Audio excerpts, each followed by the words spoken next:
사도신경 하심으로 우리의 신앙을 하나님 앞에 고백합니다. 나는 전능하신 아버지 하나님, 천지의 창조주를 믿습니다. 나는 그의 유일하신 아들 우리 주 예수 그리스도를 믿습니다.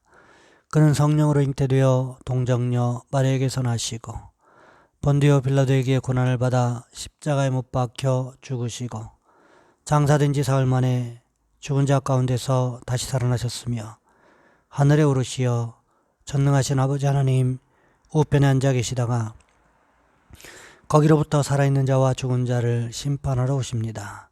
나는 성령을 믿으며 거룩한 공교회와 성도의 교제와 죄를 용서받는 것과 몸의 부활과 영생을 믿습니다. 아멘. 찬송가 435장입니다. 나의 영원하신 기업 생명보다 귀하다. 나의 갈 길 다가도록 나와 동행하소서. 주께로 가까이 주께로 가오니 나의 갈 길 다가도록 나와 동행하소서. 세상 부귀한 일함과 모든 명예 버리고 험한 길을 가는 동안 나와 동행하소서. 주께로 가까이 주께로 가오니 나의 갈 길 나가도록 나와 동행하소서. 어두운 골짝 지나가며 험한 바다 건너서 천국 문에 이르도록 나와 동행하소서. 주께로 가까이 주께로 가오니 나의 갈 길 다가도록 나와 동행하소서.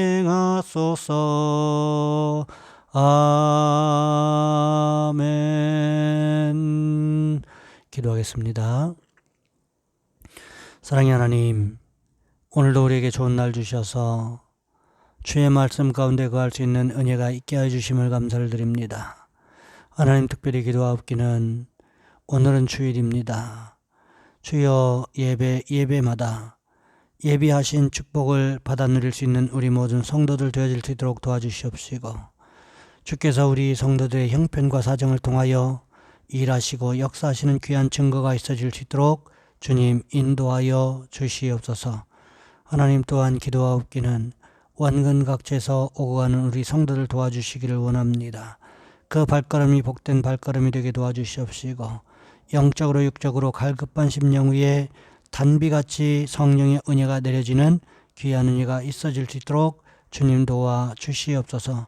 또한 하나님, 예배를 위하여 봉사하는 귀한 손길들을 기억하여 주시기를 원합니다.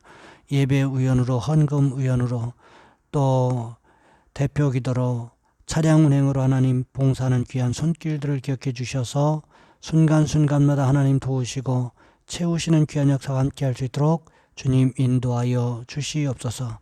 하나님, 오늘 주일 예배마다 드려지는 예배마다 하나님의 평강이 임재하는 귀한 시간이 될 수 있도록 주님 주관하여 주시옵소서. 우리 주 예수 그리스도 이름으로 감사하며 기도하옵나이다. 아멘. 오늘 말씀 요한복음 1장에서 보겠습니다. 요한복음 1장 43절로 51절까지 말씀입니다. 제가 봉독해 드립니다. 이튿날 예수께서 갈릴리로 나가려 하시다가 빌립을 만나 이르시되 나를 따르라 하시니, 빌립은 안드레와 베드로와 한 동네 베스다 사람이라. 빌립이 나다나엘을 찾아 이르되 모세가 율법에 기록하였고 여러 선지자가 기록한 그 일을 우리가 만났으니 요셉의 아들 나사렛 예수니라. 나다나엘이 이르되 나사렛에서 무슨 선한 것이 날 수 있느냐. 빌립이 이르되 와서 보라 하니라. 예수께서 나다나엘이 자기에게 오는 것을 보고 그를 가리켜 이르시되 보라 이는 참으로 이스라엘 사람이라. 그 속에 간사한 것이 없도다. 나다나엘이 이르되 어떻게 나를 아시나이까. 예수께서 대답하여 이르시되 빌립이 너를 부르기 전에 내가 무화과 나무 아래에 있을 때에 보았노라. 나다나엘이 대답하되 랍비여 당신은 하나님의 아들이시오 당신은 이스라엘의 임금이로소이다. 예수께서 대답하여 이르시되 내가 너를 무화과 나무 아래에서 보았다 함으로 믿느냐. 이보다 더 큰 일을 보리라. 또 이르시되 진실로 진실로 너희에게 이르노니 하늘이 열리고 하나님의 사자들이 인자 위에 오르락 내리락 하는 것을 보리라 하시니라. 아멘. 오늘 본문의 말씀을 가지고 나다나엘을 부르신 예수님이라는 제목으로 함께 말씀을 살펴보겠습니다. 한국에 온 초기 선교사들 가운데 언더우드라는 선교사가 있었습니다. 격동의 구한말 그가 끼친 영향력은 정말 대단했습니다. 한국 종교, 정치, 교육, 문화 등 그가 없이 한국의 근대화를 말할 수 없을 정도였으니까요. 그런데 그가 한국에 온 것은 그의 뜻이 아니었습니다. 1872년 언더우드 선교사의 나이 13세 때 미국으로 이민했고요. 뉴욕 대학에 입학을 했어요. 1880년 뉴욕 대학 재학 중에 프린스턴 신학교 중심으로 일어난 선교 부흥운동에서 이런 생각을 하게 됩니다. 그리스도에 대한 믿음의 본질은 선교에 있다. 선교열이 모자란다는 것은 곧 믿음이 부족한 것이다. 뉴욕 대학을 졸업한 그는 뉴 브룬스위크 신학교에 입학합니다. 그리고 거기서 인도를 선교지로 삼고 인도어를 배우면서 준비하고 있었습니다. 그런데 1883년 10월 그는 뉴 브룬스위크 신학교의 대표로 코네티커트 주 하트포트 신학교에서 열린 신학교 연맹 대회에 참석했을 때 알버트 울트만스 박사가 조선에 대한 이야기를 꺼냅니다. 누가 조선에 복음을 들고 갈 것인가? 1300만 민족이 복음이 무엇인지 전혀 모른 채 가난과 질병과 학대 속에서 쓰러져 가고 있습니다. 그런데 그 나라가 드디어 문호를 열었습니다. 주께서 거기서 기다리고 계십니다. 도전이 되었지요. 그렇지만 언더우드는 이미 인도로 작정을 하고 준비하고 있던 터라 누군가 조선으로 갈 사람이 따로 있겠거니 생각합니다. 그러나 아무도 가려고 하지는 않는 거예요. 속상한 마음에 그는 이런 생각을 했다고 합니다. 왜들 이럴까? 헌신을 맹세한 사람들이 왜들 미온적이고 부정적일까? 주님이 기다리시는 그 땅으로 갈 선교사가 이렇게도 없단 말인가? 그런데 그때였습니다. 마음속에도 돌연 강력한 반문의 소리가 들려왔습니다.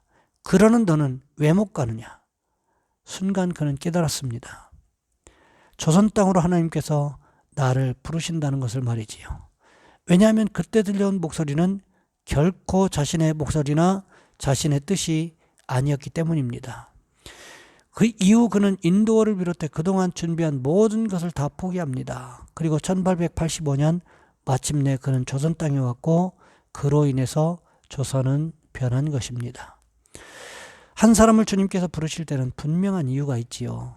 마찬가지로 주님께서 우리를 부를 때에도 분명한 이유와 목적이 있습니다. 오늘 본문에 보시면 예수님께서 세례 요한의 제자인 요한과 안드레를 부르신 다음 날에 일어난 사건을 기록하고 있습니다. 오늘 본문 43절 말씀에 보시면 이튿날이라고 기록하고 있는데 바로 요한과 안드레를 제자로 삼으신 다음 날을 이야기하고 있는 것입니다. 그 다음 날에 제자로 빌립을 부르셨어요. 성경에 보시면 이 빌립은 계산이 참 빠른 사람이었습니다. 그만큼 두뇌가 아주 샤프하다는 뜻이기도 했습니다.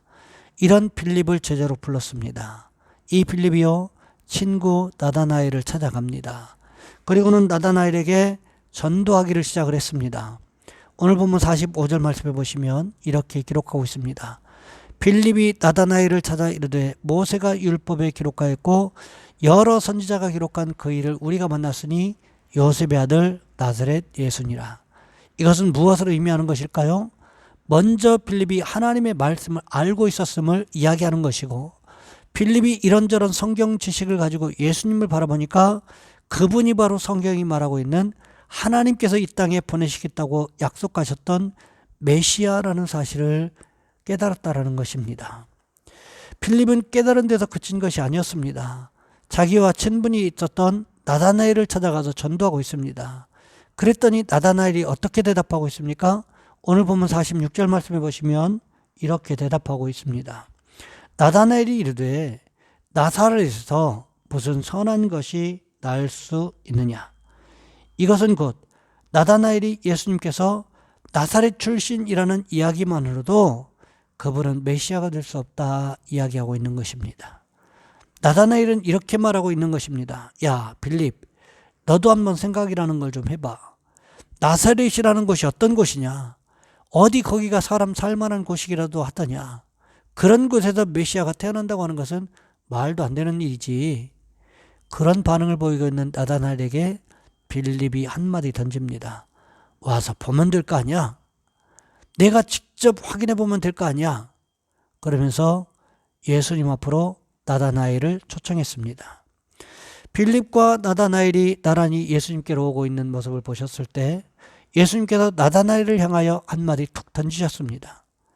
오늘 보면 47절 말씀해 보시면 이렇게 기록하고 있습니다. 예수께서 나다나엘이 자기에게 오는 것을 보시고 그를 가리켜 이르시되 보라, 이는 참으로 이스라엘 사람이라. 그 속에 간사한 것이 없도다. 예수님께서는 이미 나다나엘에 대해서도 알고 계시기라도 한 것처럼 오래전부터 지속적으로 교제라도 해왔던 사람인 것처럼 정확하게 그 속마음을 지적하여 말씀하고 계셨습니다. 이것은 예수님께서 나다나엘을 얼마나 사랑하고 계셨는가 하는 것을 말씀하고 계시는 것입니다. 예수님께서 나다나엘을 사랑하신 이유가 무엇이었을까요? 오늘 본문 48절 말씀해 보시면 이렇게 기록하고 있습니다. 예수께서 대답하여 이르시되 빌립이 너를 부르기 전에 내가 무화과 나무 아래에 있을 때에 보았노라. 나다나엘이 무화과 나무 아래에서 무엇을 했을까요? 보통 유대인들에게 있어서 무화과 나무 아래는 말씀 묵상의 장소요, 기도의 장소였다고 합니다. 그렇다면 나다나엘이 무화과 나무 아래에 있었다고 하는 것은 무엇을 의미하는 것일까요? 기도하면서 하나님의 말씀을 묵상하고 있었음을 의미할 수도 있다는 것입니다. 예수님께서 나다나엘의 그 모습을 보셨다는 거지요. 나다나엘이 경건하게 주님 만날 준비를 하고 있고 주님의 말씀을 묵상하고 있는 그 모습들을 예수님께서 이미 보고 계셨다는 거예요.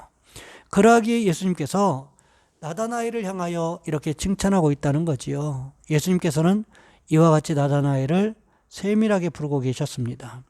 그렇다면 도대체 나다나엘을 왜 부르셨을까요?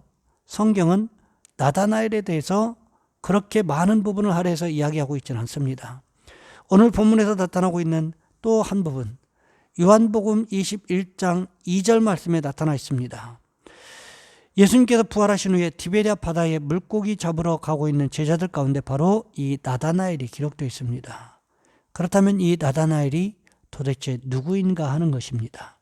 교회 전통에 의하면 구전으로 전해 내려오는 이야기에 의하면 이 나다나엘이 후에 예수님의 7번째 제자인 바돌로메, 즉 돌로메의 아들로 나타나고 있다고 합니다.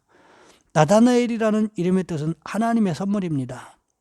그 당시 두 가지 이름을 가졌던 풍속에 따라서 이 두 가지 이름은 동일한 이름으로 여겨집니다. 그뿐만이 아닙니다. 나다나엘이 빌립의 전도를 받아서 예수님의 제자가 되었는데 제자의 명단에는 늘 빌립이 바돌로메와 연결되어 나타납니다. 이런 점에서 바돌로메와 나다나엘을 동일 인물로 보는 것이 교회의 전통이었습니다. 그렇다면 후에 바돌로메는 어떻게 됩니까? 전에 내려오는 이야기에 의하면 바돌로메는 예수님께서 승천하신 후에 소아시아 지방인 프리기아와 리카오니아 등지를 거쳐서 아르메니아에 도달하게 됩니다. 그곳에서 선교 활동을 하다가 이교도들에 의해서 선동을 받은 아스티아제스라는 왕에 의해서 참수당한 것으로 알려져 있습니다. 바돌로메는 산채로 칼에 의해서 전신에 살가죽이 벗겨지고 나중에는 십자가에 못 박혀 머리가 베어지는 등 갖가지 혹독한 형벌을 당했다고 알려지고 있습니다. 예수님께서 나다나엘을 부르신 이유, 무화과 나무 아래에서 기도하면서 말씀을 묵상하던 나다나엘을 부르신 궁극적인 이유가 바로 복음 전파에 있었다는 것입니다. 그러기에 우리도 어떻게 해야 될까요? 주님께서 우리를 부르신 그 부르심에 합당한 삶을 살아가는 축복이 있으시기를 주님의 이름으로 부탁을 드립니다. 이 시간 우리 한 목소리 함께 기도합니다. 하나님, 우리도 하나님의 나다나엘처럼 예수님의 사랑을 받게 도와주옵소서. 그리고 또 우리도 나다나엘처럼 그 부르심에 합당한 삶을 살아가게 도와주옵소서. 이 시간 우리 주여 한번 간절히 부르신 후에 한 목소리 함께 기도합니다. 주여, 사랑의 하나님, 우리를 도와주시기를 원합니다.